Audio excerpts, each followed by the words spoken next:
Meus queridos irmãos santos em Cristo Jesus, estamos diante de um texto que foi escrito por um evangelista que era médico de Antioquia da Síria, chamado Lucas, o grego. E o texto de Lucas é um texto muito singelo. Ele escreveu 2 tratados. E ficamos admirados. Não há uma pessoa que leia o Evangelho de Lucas e o livro de Atos para não ser impressionado com a riqueza da linguagem. E Lucas diz que escreveu o primeiro tratado depois de uma pesquisa profunda. E agora, no início do livro de Atos dos Apóstolos, ele diz que fez o primeiro tratado. E está mandando o segundo para Teófilo. Há quem diga que Teófilo seria o advogado de Paulo em Roma e precisava saber o que era o cristianismo a partir de Cristo e o que era a igreja que Paulo começou a fazer parte, porque Paulo sofria de muitas acusações e tem essa teoria que defende que ele era o advogado, o Teófilo de Paulo, e precisava de um documento que registrasse o que era a igreja que Paulo fazia parte. Que movimento era este que chegou aos portões de Roma? E Lucas registrou um livro, o Evangelho, que é chamado o Evangelho do Espírito Santo, porque no próprio Evangelho ele já começa falando do Espírito Santo, que vai encher o ventre de Isabel, que vai gerar um menino que será cheio do Espírito desde o ventre, que é João Batista. Depois fala do nascimento de Jesus, e Maria diz: como pode ser? Eu não conheço varão nenhum. Ele diz: a virtude do Espírito Santo te cobrirá. É um evangelho que fala do Espírito Santo a cada capítulo. E quando ele entra no livro de Atos também, ele vai falar do Espírito Santo. Para os irmãos terem noção do que Lucas fala, de sorte que esse livro é chamado de Atos do Espírito Santo. Ele começa dizendo no capítulo 1: eu fiz o primeiro tratado ao Teófilo, acerca de Jesus, do que ele começou a fazer, começou a ensinar. E ele diz literalmente no verso 2, até o dia que foi recebido em cima, depois de ter dado mandamentos pelo Espírito Santo. Então ele fala que Jesus ensinou pelo Espírito. Ele fala que Jesus faz promessa de derramar o Espírito sobre a igreja. Depois que os apóstolos se reúnem após a ascensão de Cristo, ainda no capítulo 1, ele mostra como os apóstolos se reúnem, e Pedro diz literalmente que o Espírito foi quem revelou a palavra. Eles convinha que se cumprisse tudo que o Espírito Santo falou acerca de Judas. No capítulo 2 ele vai falar como a igreja vai ser inaugurada. Irmãos queridos, a igreja foi projetada na eternidade. O apóstolo Paulo diz que ele nos elegeu nele antes da fundação do mundo. A igreja foi edificada na ressurreição de Cristo. Ele diz: tu és Pedro, e sobre esta pedra edificarei a minha igreja, e as portas do inferno não vai prevalecer contra ela. Ele usou o verbo no futuro. Ele teria que vencer a morte para fundamentar a igreja. Mas em Atos 2 nós encontramos a igreja sendo inaugurada pelo Espírito Santo. Em Atos 3 nós encontramos Pedro e João indo ao templo, e lá está um homem mendigo, deficiente, colocavam na porta formosa, a porta voltada para o leste. Quando o sol vinha que raiava, tocava no bronze, era uma iluminação, todos admiravam a glória daquela porta, e diziam: que porta formosa. E de repente colocaram o mendigo lá, deficiente, e quando Pedro e João na hora nona foram ao templo, ele disse: dá-me uma esmola. E os apóstolos disseram: olha para nós. E Pedro diz: eu não tenho prata nem ouro, mas um homem cheio do Espírito Santo tem algo muito mais do que prata e ouro.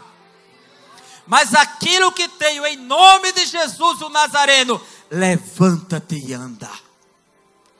Porque Pedro estava cheio do Espírito Santo. No capítulo 4, começaram a pregar dentro do templo, por conta do homem que foi curado. E a Bíblia diz que eles foram pressionados pelo Sinédrio. E quando eles saíram de lá, eles oraram. E Deus moveu o lugar onde estavam reunidos. E todos foram cheios do Espírito Santo. No capítulo 5, se reúne a igreja. E ali na hora da oferta, cada um dá a sua oferta. Ananias pegou e reteu uma parte daquilo que te foi mentir para os apóstolos. E Pedro disse: Ananias, por que deixaste Satanás encher o teu coração? Os bens não te pertenciam. Se você vendeu, se queria doar alguma coisa, era seu, estava em seu poder. Você não mentiu aos homens, você mentiu ao Espírito Santo. E naquele momento, Ananias tombou, porque ele mentiu para Deus, mentiu ao Espírito Santo. Pedro estava cheio do Espírito Santo. A esposa dele chegou, também tombou, porque o Espírito estava naquela igreja. E o espírito de engano não podia prevalecer. No capítulo 6 surgiu uma necessidade. Há um problema intenso com as mulheres, as viúvas, e precisa de um apoio. Vai se instituir o corpo diaconal. E eles disseram: separa aí homens cheios do Espírito Santo, para servir no ministério diaconal. Quanto a nós, os apóstolos, nos dedicaremos à palavra e à oração. Mas os diáconos tinham que ser cheios do Espírito Santo. No capítulo 7, nós encontramos o primeiro mártir da igreja, Estevão, testemunhando com poder do Espírito Santo. E naquele momento, quando ele termina o seu testemunho, a Bíblia diz que o Espírito Santo abriu os olhos dele e ele diz: eis que vejo os céus abertos e o Filho do Homem à destra da glória do Pai. No capítulo 8, Filipe, o diácono da igreja, que era evangelista no dom, desceu para Samaria. E ali ele pregou com tanta ousadia do Espírito, que quase toda a cidade se converteu. Mas quando a notícia chegou em Jerusalém, Pedro e João desceram para lá. Filipe ganhou almas, mas Pedro e João trouxeram o avivamento.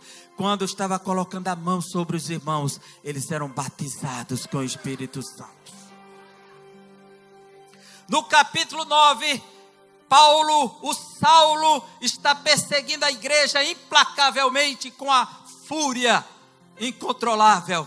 No meio do caminho, o Senhor havia marcado o encontro com ele. Derrubou a fera. E ele gritou: quem é esse, Senhor? Eu sou Jesus a quem tu persegues. Dura coisa é para ti recalcitrar contra os meus aguilhões. Agora desce para Damasco e aguarda. E lá estava um servo cheio do Espírito Santo chamado Ananias. E o Espírito Santo falou com ele: Ananias, desce a rua chamada direita, que tem um homem que está orando, está cego, e você vai orar por ele, porque é um vaso para mim escolhido. E ele chegou lá e disse que Saulo estava orando. Ele disse: irmão Saulo, eu vim para que tu tornes a ver e sejas cheio do Espírito Santo. A proposta do Senhor é que a sua igreja seja cheia do Espírito Santo.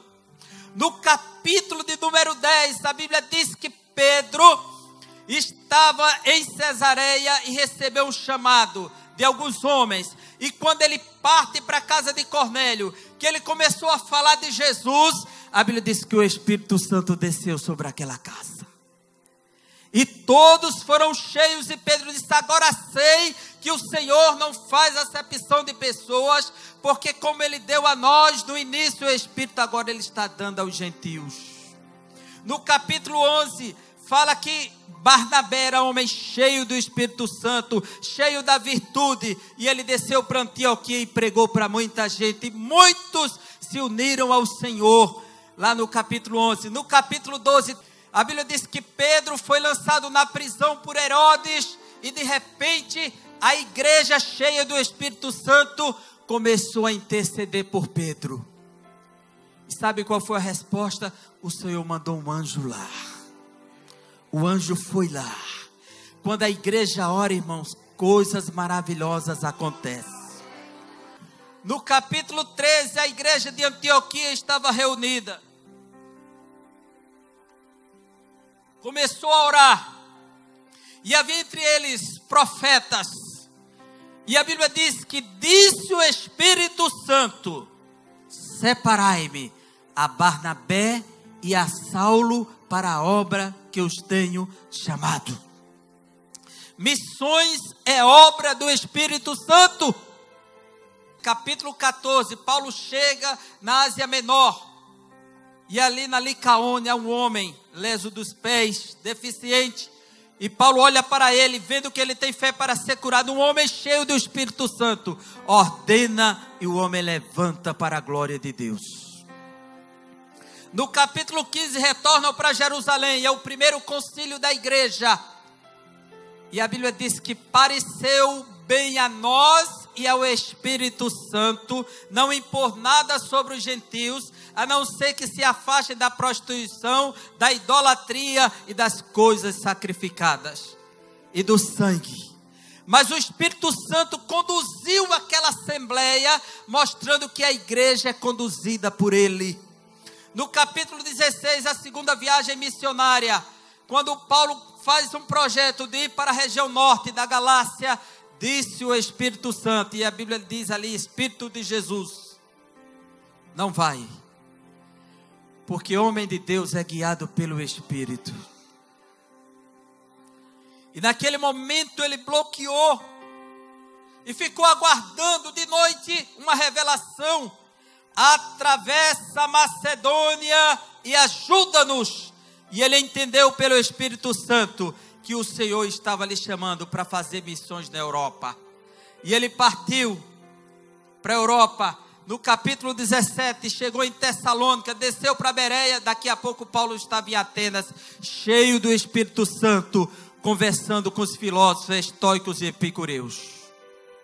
No capítulo 18, o apóstolo Paulo chega em Corinto e, cheio do Espírito Santo, testemunha para aquela multidão.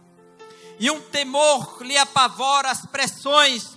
E a Bíblia diz que o Senhor apareceu para ele e disse: eu tenho muita gente nesta cidade, não temas.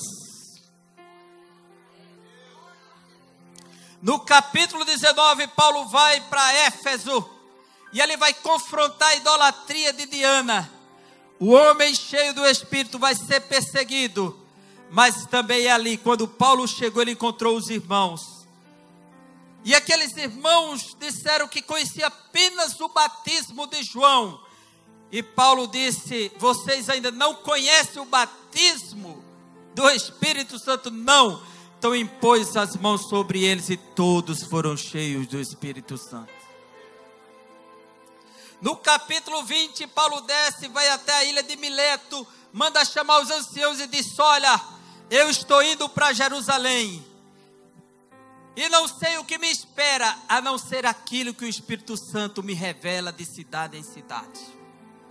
Aquilo comoveu o coração da igreja, e Paulo partiu para Jerusalém, chegou cheio do Espírito Santo em Jerusalém, e a Bíblia diz que o profeta Ágabo falou para ele.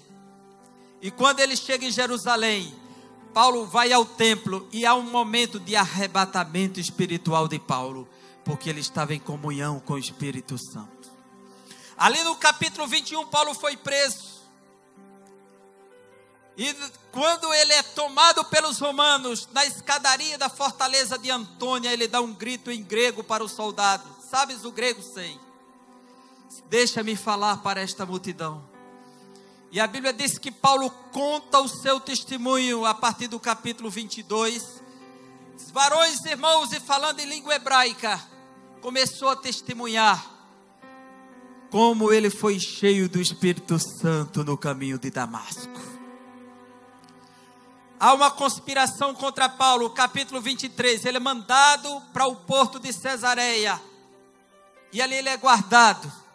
Paulo está temendo, Mas lá no capítulo 23, na noite escura, na masmorra de Cesareia, a Bíblia diz que apareceu o Senhor e disse para ele: não temas, assim como testificaste de mim em Jerusalém, tu irás testificar em Roma.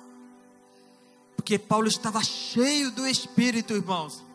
Capítulo 24, o governador Félix, para ouvi-lo. E Paulo testemunha na ousadia do Espírito Santo. No capítulo 25, mais uma vez é levado diante de um novo advogado. Não resolve a causa de Paulo. O Espírito Santo prepara Paulo para apelar para César. Ele apela.